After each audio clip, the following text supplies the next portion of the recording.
Welcome to my parent workshop, When the Results Don't Match the Effort. My name is Philippa Fabry.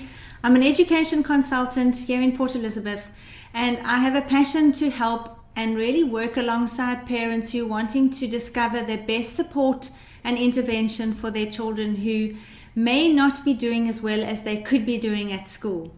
That is my why. I want to empower and help parents not to go alone, not to do it alone, and not to feel overwhelmed, because it can definitely be very stressful and quite nerve-wracking when you realize that you might need to look at a different approach for your child in terms of their schooling.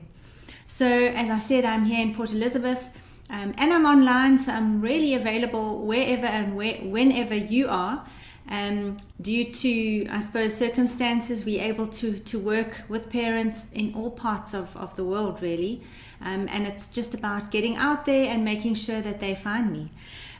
So part of what I do are assessments, school placement services, and really consulting with parents to find out what the pain points are. What is it that's keeping them up at night? Where is there a chance that there might be a learning barrier or something, some kind of an obstacle that is preventing their child from being successful at school?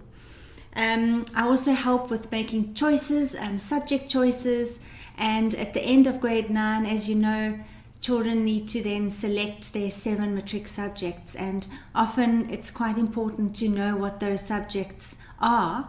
And knowing the child and knowing what kind of interests they have, we make a choice based on the child's specific needs and requirements. And then really it's about delving in and starting with the facts, looking at what is at our disposal. What do we know about your child? What reports and assessments do you have? What has already been done? We don't want to redo, and we don't want to spend unnecessary money. But what do we have in front of us? What do we know about your child and where their challenges are? And then what do we need to still do in order to fit the puzzle pieces together to have a holistic picture of your child? So really that's all about me, and tonight it's actually all about you. When I put this workshop together, I was really trying to identify the specific learning challenges and barriers that children might have, where they try so hard and they're doing everything right, but just the results don't match the effort.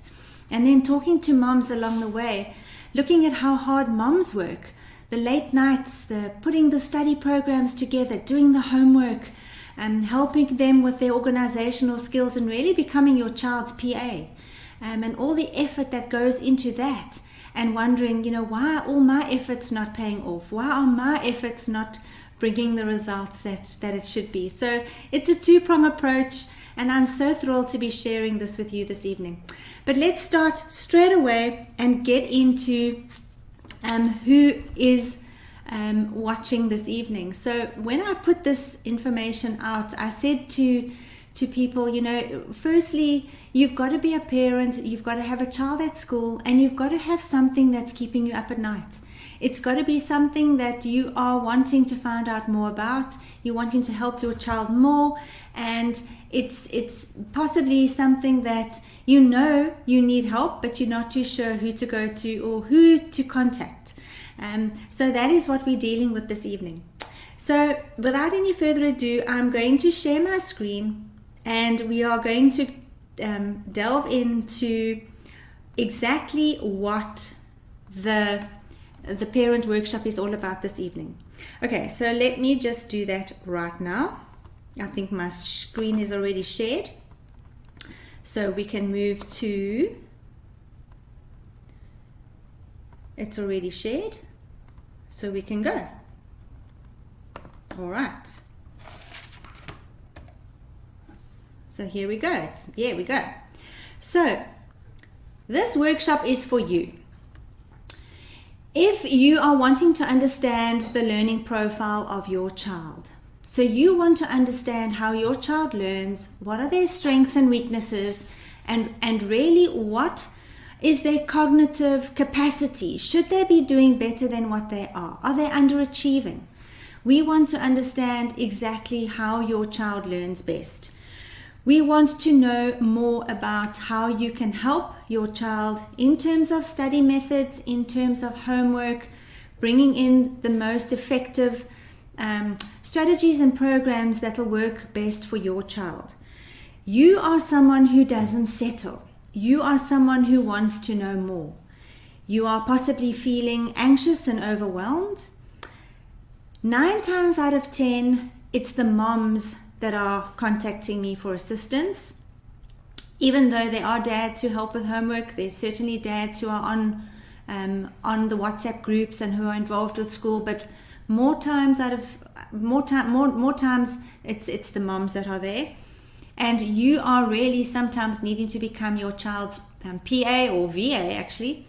And often moms need to be the case manager. You are needing to be the one who communicates, brings all the people together who work with your children, and you are in the middle. And often, again, you need to be the expert in all the different fields, all the different disciplines that are involved, in order to make sure that everybody that's involved with your child are communicating with one another, which again can really be quite overwhelming. So you want to know what support and interventions are available, and you might need some inspiration and encouragement. So if that resonates with you, then you are so in the right place. And I'm so thrilled to be able to be sharing this with you this evening. Right, so where are you in your parenting journey? So if you have a look at that image there, all right, yes, there are 12 years of school, 14 if you include grade R and RR. So where are you on those stairs? Are you right at the beginning, just starting your educational journey with your child? Or are you somewhere near the middle, maybe heading into high school? Or are you right at the top step? And that's where I am actually at the moment. We're busy writing matric trials. We were at that bottom step, not so long ago, and we're now right at the end, and we've walked the journey. So I've been there, done it, bought the t-shirt. So that is why I thought it would be great to bring in some personal stories as well, so that you don't feel so alone wherever you are. So in terms of the schooling experience, the child will either take much longer to get going. So if you look at that image of that little boy, he's looking at that first step and he's thinking, sure, how am I gonna get there? How am I gonna get onto that first step? So maybe your child might take much longer to get going. They might stumble and fall. They might need somebody just to take their hand and help them up that first step. But they will eventually find their way. They might run or jump up those steps, not needing anybody's help or assistance. But there are different teachers waiting on every step. And sometimes on one step, there might be more than one teacher. And so it's not just about your child and getting through the grades, but it's also about all the relationships that they build with, or the relationships that they make along the way of their child's of their journey.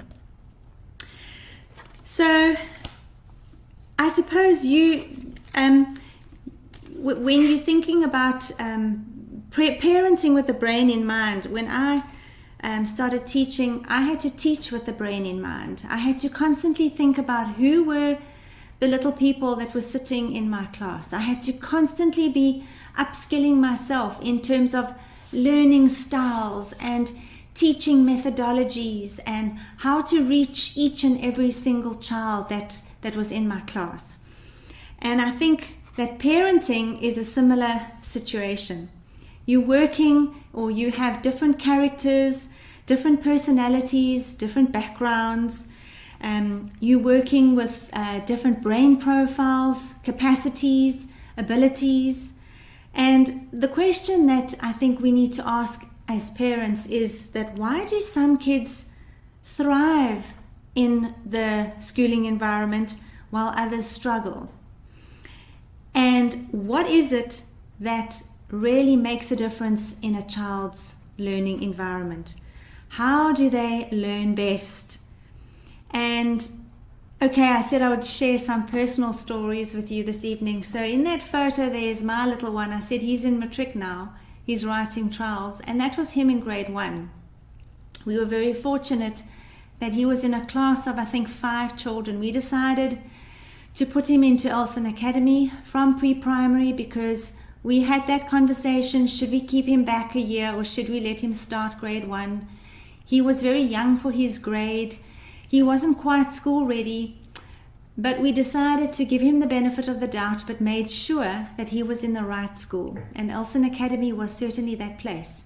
He had the most incredible teacher with a remedial background who honestly took time and made an effort to use a lot of individual work with the children in that class. Yes, the classes were small, so they were able to do that, but it was definitely the right decision for our son. We also had to bring in the occupational therapy, the speech therapy, the audiology. He had play therapy, he had medication. So we had all of that support. And in terms of bringing in the early intervention, we made that decision that we were going to try and make sure that everything that could possibly be put in front of him for him to have all that additional support we were going to do.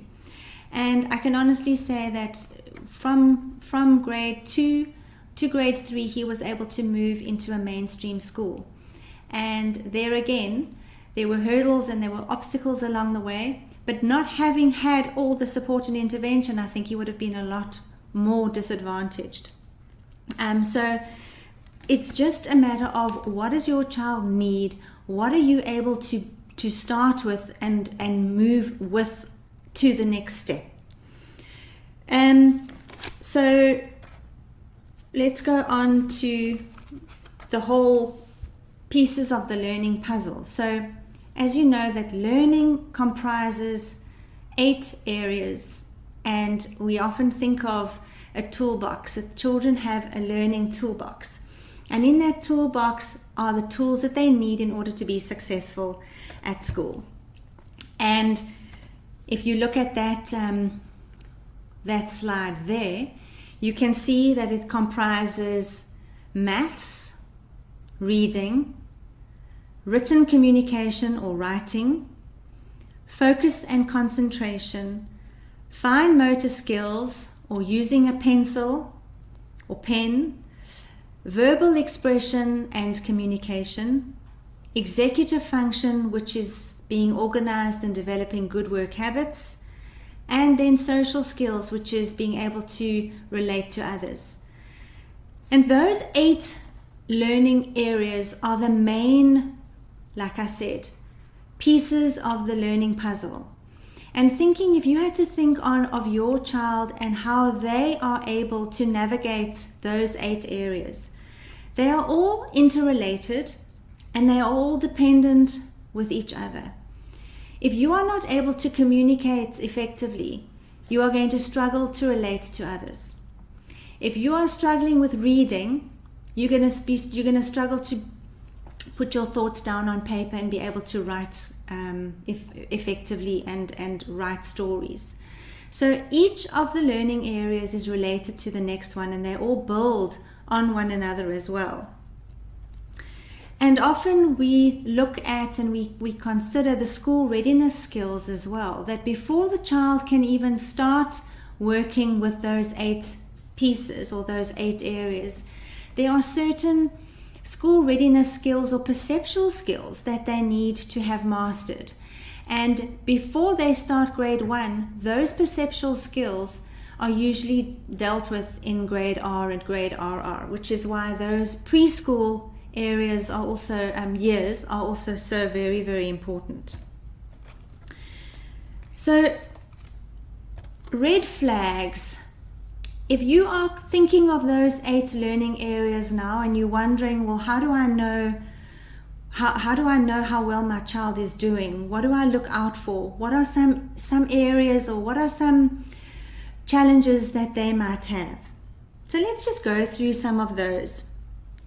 Considering your own child at the moment, do they have a hard time understanding what they are reading? So is comprehension possibly an issue? And also, sorry, before I carry on, we've also got to take into consideration what grade your child is at now. What age are you talking about? Because if they are little, if they're only 5 or 6 and they are struggling, obviously they're not going to be able to understand what they are reading because they haven't been taught to read yet. So you need to just think about these red flags in relation to where your child is at school.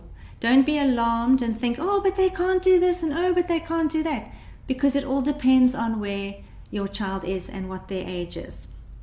All right, so there was the first one. Also, sorry, the other thing is make sure that you also know how big your child's class is. Because if they're in a class of 40 or 50 children, they are going to struggle with learning. Chances are they're going to get lost in a class size of 40 or 50, which could also have an influence on their learning. What is their relationship like with their teacher? If they're anxious around their teacher, or if they don't like their teacher, that is also going to have a massive impact on whether they learn effectively or not. What is their attitude towards school? Are they happy to go to school, or is there some hesitation to go to school? They're not that happy to go to school in the morning. So yeah, let's go through some of those red flags. Let's look at their handwriting. Is their handwriting messy? Do they have a strange or an awkward pencil grip? Do they have trouble knowing when and how to begin a task and knowing how to proceed from one step to the next? Do they, it's taking a while to come up, confuse math symbols? Do they misread numbers or not know what the symbols represent? Do they struggle with the whole maths concept, comparing quantity with the number representation of that quantity? Are they awkward or clumsy? Do they spill or knock over things a lot?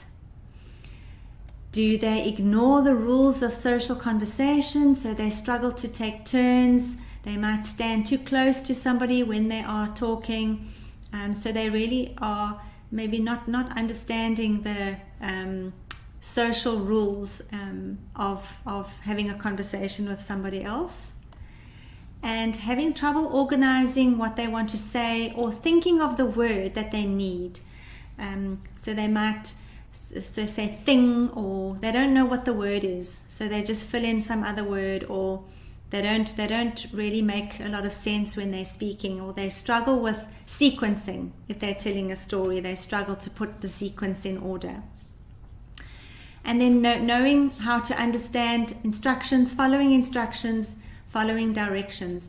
So those are just some of the red flags that you might see, and again, very much dependent on your child's age, what grade they're in, and like I said, what is the size of the class? What is their attitude towards school? Do they have a positive attitude, or are they struggling with some anxiety and other issues? All right, so you might be in the problem solving stage, and if you are, then this is where you probably do need to have somebody help you to identify exactly what the clues are that might help you discover the main barriers and challenges that your child might have.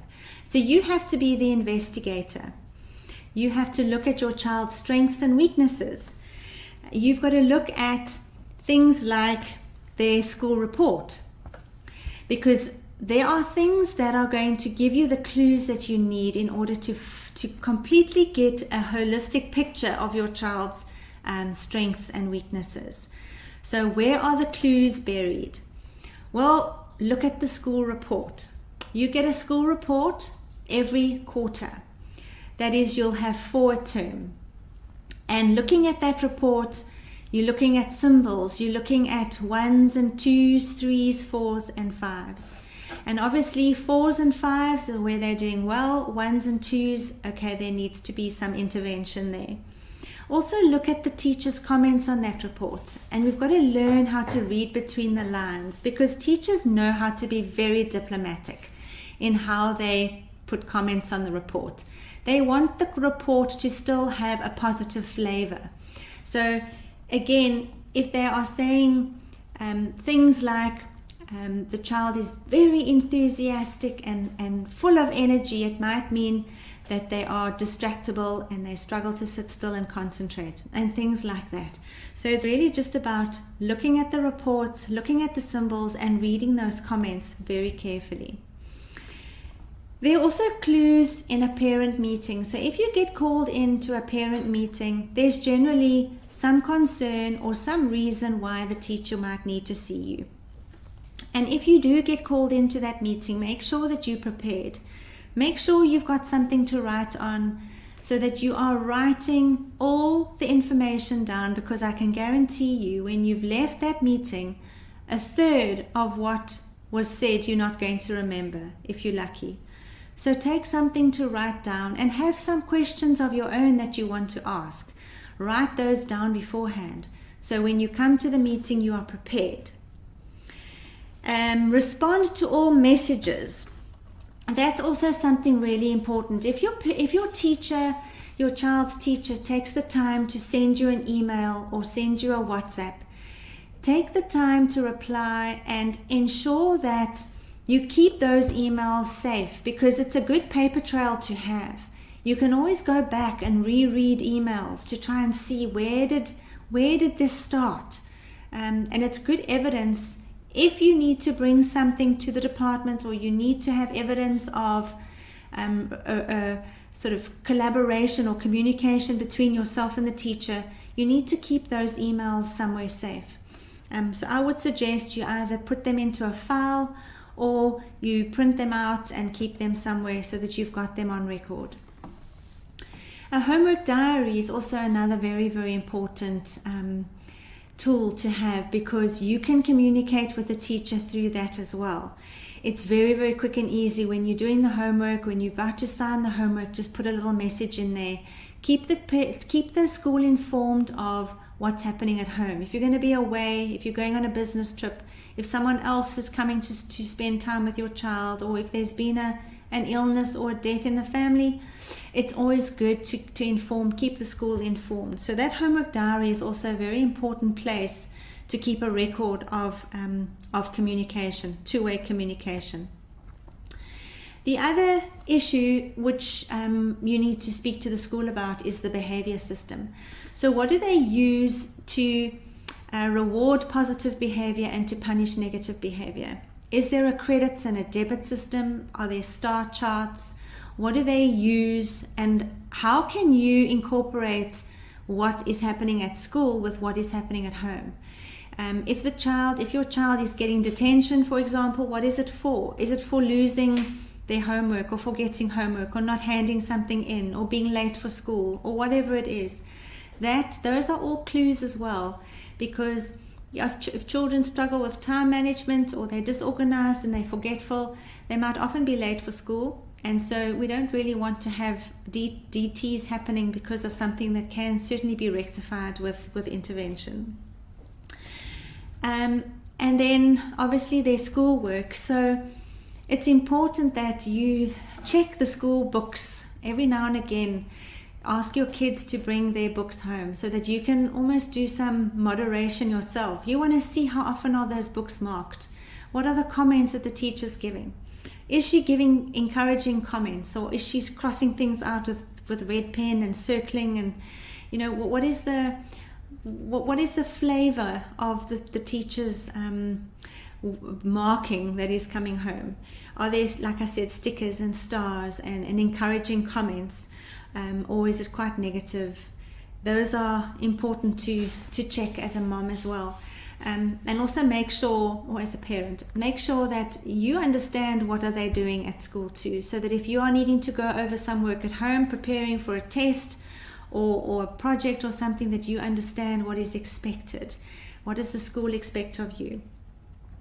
So yeah, that's all about the book moderation. I think it's important that as parents we are aware of what our kids are doing in class. So make sure that you get to check those books often. Right, then we are trying to get together the facts. So what are we wanting to find out about our children? You are wanting to know for sure certain things that you can look at and know exactly what can you control, what are the things that we can implement, and what are some of the things that we can't. So looking at, again, you in the problem solving stage, you are trying to write down the pain points. What are the pain points, again, that are keeping you up at night, that are causing you to be stressed, that you're worrying about? Write them down and make a list. Start with what you know. Always start with what you know. These are the facts. These are not things that you are thinking about, or you have sort of your opinion, or things that you think you might know. These are facts. Facts that you have gathered from the report, from school meetings, from emails coming home, from notes in the homework diary, from notes in the book, and having spoken to the teacher, you know what your child might be struggling with. And you're going to make a list. You're going to start at the beginning and you're going to work your way through to the end. What is the end goal? Your end goal is that you want your child to get through school and hopefully get a matric certificate or some kind of school leavers certificate to say that they have finished this journey. They're 18 or turning 19 and they have this certificate, or they have these skills that they have learned. And then think about, is your goal realistic? Is it realistic for your child to get that particular school leaver certificate or some or other piece of paper that tells you and your child that they have done something, that they have qualified with a certain certificate? Who else then might need support? Looking at that mom in that picture, I would say she's a bit overwhelmed. She's thinking about all the things that she has to deal with. She's trying to plan what to do first. And yes, it can be quite impossible to try and juggle everything together. So it's all about having a plan of action, but starting with what you know and knowing that there is support available for you. You don't have to be the be-all and end-all. You don't have to be the case manager that's trying to manage everything together on your own. So I know what you're thinking, because these are the things that I was thinking as a parent when I was also trying to identify what support and intervention my child needed. These were some of the things that went through our heads as parents. We were thinking that surely teachers should know how to help my child. It shouldn't be on me. It shouldn't be on me as the parent to try and get all the support and external help for my child. The school should know how to help my child. Surely they are trained to know what to do. There are so many specialists in Port Elizabeth. They are and they are also expensive, right? There are lots of specialists and they are very expensive. These were the things that we were thinking about as well. We were thinking that we needed to find the right specialists, not just the specialists that were recommended or the specialists that the list that the school gave us, but we needed to also know who these people were. We needed to make sure that we had a personal connection with them, because they were dealing with my child and they were going to be part of our family, so to speak. And we also thought that we possibly needed to just give our child more time. We thought maybe he just needed a bit more time. Maybe we did need to give him an extra year in grade R. Maybe it will eventually come right. We need to give him the benefit of the doubt. And we were also thinking that schools expect far too much from children these days, that there's just way too much pressure. So if any of those resonate with you, you can let me know. I forgot to tell you that you can actually, you should be able to put some comments in the comments if you would like. I think on YouTube you are able to comment, but you are also more than welcome to write your question down and we will come to questions at the end. I should have mentioned that at the beginning. But right, so those were some of the things that I was thinking, and I'm sure those are what you were thinking as well. So moving on to the next step of our teachers, and where you were saying the teacher should know how to help my child. Well, yes and no. So teachers are trained in delivering content. They are trained in teaching methodologies. They are trained in how to manage big classes. They are trained in assessments and report writing. But the rest of that we were thinking that they should know how to do, how to help, they are learning on the job. They have to learn about learning barriers when they meet the children with learning barriers. They really don't learn about learning barriers from a textbook. It's on the job training. They generally, the young teachers, when they come into teaching and they are not very experienced, they don't know about learning barriers. They don't know a lot about classroom management. They don't know a lot about how to deal with parents. They prefer to refer out, because the quicker that the child can get help, then the easier it is for them in the classroom. Their classes are way too big. They certainly don't have a lot of time. They need to get through content quickly, and so that they are really not taught about ADHD, about autism spectrum disorder, about dyslexia, and things like that. They only learn about that when they are exposed to it. And how are they exposed to it? With our children. That's how they learn about learning barriers. Teachers also don't know how to deal with stress management. It's also something else that they only learn on the job.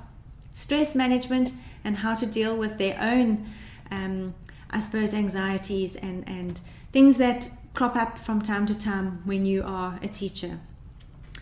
And then about the specialists in PE that you were thinking of. There are so many specialists in PE and they are expensive. Well, again, there are many specialists in Port Elizabeth, and there are very long waiting lists to get into the good ones because they have very narrow areas of expertise. They often treat adults and children, and we talk about them consulting in silos because they are, like I said, they're specialists in their areas. They are experts in their areas. They don't need to know about other areas as well. So they do consult in silos. As I said, they often treat children and adults. Again, very different clients there. They prefer to treat rather than manage, because with treatment, the result is a lot faster. You could look at state specialists versus private specialists, but again, the waiting lists are going to be very long to see a specialist who works in the government's hospitals and things. And there's often a lack of communication with these specialists because they are so busy. They have a huge caseload, and so to try and get any information from them in terms of follow-ups or in terms of you giving them feedback, there's generally a lack of communication, and it's quite frustrating to get any communication, two-way communication from them if you are trying to get information. Ideally, you would like somebody who has a personal relationship with the family. I think gone are the days of the family doctor who would treat everybody, from the parents to the children, and it was the same person who treated the cousins and the aunties and the uncles. So it was the family doctor who knew the family inside and out. Those, I think, are few and far between. And like I said, they prefer to fix the issue, just putting a plaster on it, treat the issue rather than manage it, which is a more long-term solution. So let's delve into some of the specialists that you might come in contact with as a parent. So looking at that picture, what would you say, or who would you say that person is? Right, so if you had to say that is an occupational therapist or a physiotherapist, you would be right. The difference between an occupational therapist and a physiotherapist is quite different though. The occupational therapist works with skills, whereas the physiotherapist works with movements. The occupational therapist works on function, whereas the physiotherapist will work on treatment and pain relief. They both do rehabilitation though. The occupational therapist will work on development, whereas the physiotherapist will work on mobility and strength, building mobility and strength in the muscles. The occupational therapist works on fine motor and gross motor skills and perceptual skills, whereas the physiotherapist will mainly work on balance, endurance, and strength again. So those are the main differences between the two. Both are part of the medical field, just slight differences between the two. And you do get pediatric physiotherapists, and you do get occupational therapists who work with children and adults. It's just about who you contact. Again, looking at the psychiatrist versus the psychologist. So psychiatrist being a branch of medicine, as opposed to psychology, which is the study of human behavior. So it falls under the humanities umbrella there. The psychiatrist will treat, whereas the psychologist will manage. The psychiatrist deals with pathology, and so often medication is prescribed. Psychiatrists will work with brain-related issues, such as anxiety, depression, etc., whereas the psychologist works on environmental factors, so dealing with external factors that might cause the depression or the anxiety. So again, very different. The psychiatrist will be able to write scripts for medication. They generally are doctors. Psychologist, you often find a clinical psychologist or a counseling psychologist who will work with counseling, play therapy, talk therapy, and that kind of thing. And then moving on to the next one. So looking at that picture there, what do you think that person is, or what field is that person in? If you had to say speech or audiology, you would be correct. Some of the differences there between the two. The speech therapist deals with speech and language related issues, chewing and swallowing and producing sounds, whereas the audiologist will test hearing and will deal with learning related issues and prevent hearing related problems. They want to understand what happens when sound gets into the ear through to the brain, and then what is going on inside the brain. What is the processing that happens, and is the hearing intact? How are sounds heard and processed in the brain? That's what the audiologist wants to know. Whereas the speech therapist wants to know how sounds are produced. And does the child know the difference between the different sounds? Are they able to say the different sounds and hear the different sounds and understand them in terms of their, I suppose, reading and spelling and language? Those are some of the main ones that we often come into contact with when we are dealing with children and practitioners who work with children. The last one there is, again, the difference between an educational therapist and a tutor.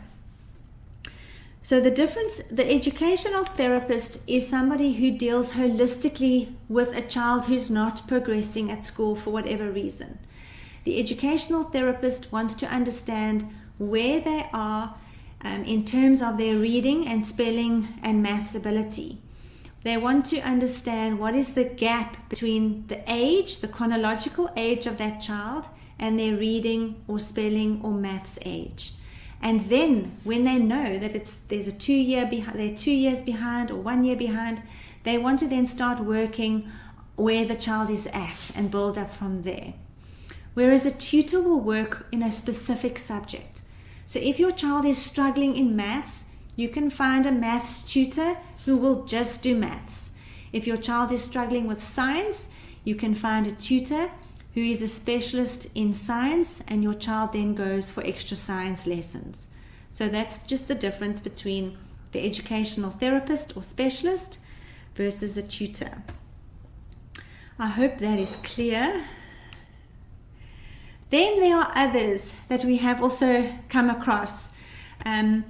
And again, they each have their own way of managing and treating children, child illnesses or issues that have cropped up, things like allergies and things like anxiety and mental health issues. You might go to a homeopath, a reflexologist, you might visit a chiropractor, you might visit the family doctor or the GP, you might go to your pediatrician, you might go to a career counselor, and then I'm sure there are others that I haven't been able to think of there. But you can what other people are out there who might have something that you could use them for.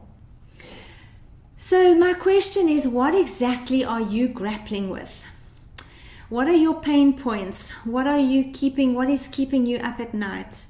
If you adopt a wait and see approach, what are the consequences of that? So you might say, right, my child just needs more time. So maybe we should just wait and see. Maybe we mustn't rush into anything just yet.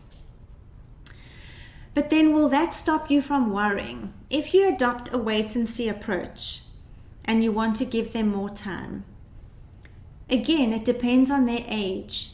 I wouldn't adopt a wait and see attitude if they're already in primary school, sort of going into middle school and they are still struggling. Because I just think of all the time that you might be wasting and all the sort of skills that they might be missing out on along the way. And by adopting a wait and see approach, it's certainly not going to stop you from worrying.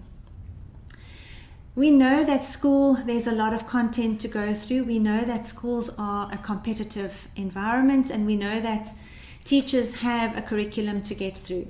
So time is definitely not going to wait for anybody. As I said, again, speaking from experience with my own son, early intervention in our case was key. We might have thrown OT, play therapy, speech therapy, all of that all at once, but we were able to navigate and do everything while he was at school. We were able to get those interventions at school during the course of the day, so that it became part of his learning curriculum, which is definitely something that I would recommend if you do have that facility at your schools where you are. Also, just to be aware that children do also compare themselves to other children, so they might start to worry. You are worrying, and that worry might just melt down onto them. They compare themselves, they look at their work, they see their results, and they often sort of really take a knock. Their self-esteem takes a knock because they can see that they're struggling and they can see that they're slower. They definitely do compare themselves with their classmates. So adopting a wait and see approach is sometimes not the right or not the best approach. So what are teachers saying? So again, you might say that schools expect too much from kids and the pressure is huge, and you know, it's just about trying to manage and make sure that your child, you know, it has the right teacher. Well, the issue is that kids are on a conveyor belt, and teachers need to get them through. They cannot wait for children who are slower than others or children who are not quite getting the concepts. They can't wait for those children to catch up. Teachers are teaching to the middle. They're not really going to cater for the kids at the bottom, and they're not going to cater for the kids at the top. They're going to cater for the average. And if your child falls into the bottom category or the top category, then they'll either sort of be bored or not stimulated, or they'll be struggling to catch up with the rest of the class. So the content is set by the state. We are unable to change the curriculum. You might think that certain schools have different curriculums that they follow, but they all do CAPS. They all do the same content. Most of the government schools are doing CAPS. Some of the more private schools do an IEB curriculum, and some do Cambridge, but generally they are all on the government curriculum. So we can't change the curriculum, but yes, your child might do better in a different schooling environment. We talk about the square peg in the round hole. So maybe if your child is a square peg, then we need to find the right square hole for them to go into. But it's really about trying to find the best learning environment. And I often say, the school selection process, when you are at that point where you are choosing a school for your child, is probably one of the most stressful decisions that you'd ever have to make, because the school can make or break your child. If you put your child into an environment that is not suited to your child, there are often repercussions along the way that could have been avoided. So that process of finding the right school for your child needs to start with your child, and the school must match them, not the other way around. You don't start with the school and say, well, I like this school, let me see if my child will get in there. It's not about that. It's about looking at your child and then knowing which school is going to be best suited to them. You can't choose your teacher, but you can choose your school. That I can say. That is in your control. You choose the school, but you don't get to choose the teacher. Match your child's needs to the school. That's what I was saying. Match your child's needs to the school. Let's have a look at now some strategies that you can try. As we get to the end, we're nearing the end, I wanted to give you some strategies that you can use at home for intervention and support. And I would always start with the concrete. So let's have a look at things that we were dealing with with the 8 learning areas, or the 8 pieces of the learning puzzle. These were some of the questions that I asked initially. So if your child has trouble telling time or conceptualizing the passage of time, what can you try? Let's have a look at visual aids. So when you talk about visual aids, we talk about things like calendars and timers. So making sure that your child doesn't have to try and visualize a calendar or visualize time. They might not be there yet. So you've got to give them something that you use yourself that helps you with time. Sure, we've got watches and we've got clocks, but they might not be ready for that yet. So make sure you've got calendars that you use and show them how you use a calendar. And about timers, so time them in the morning. How quickly can you get dressed? Or how long do you think it takes you to brush your teeth? And then use a timer so that you can make a comparison between what they think, how long they think it takes, and how long it actually takes. Remember, we're moving from the concrete or the real object first to the abstract object. We want to see the 3D thing. Then we move on to the 2D thing. So make sure you have a timer that they can see and touch and feel before they then have a clock on a piece of paper that they have to draw the hands of the clock and show the time. Make it relevant. They need to understand, why do they need to know certain things? Why do I need to learn this, or why is this important?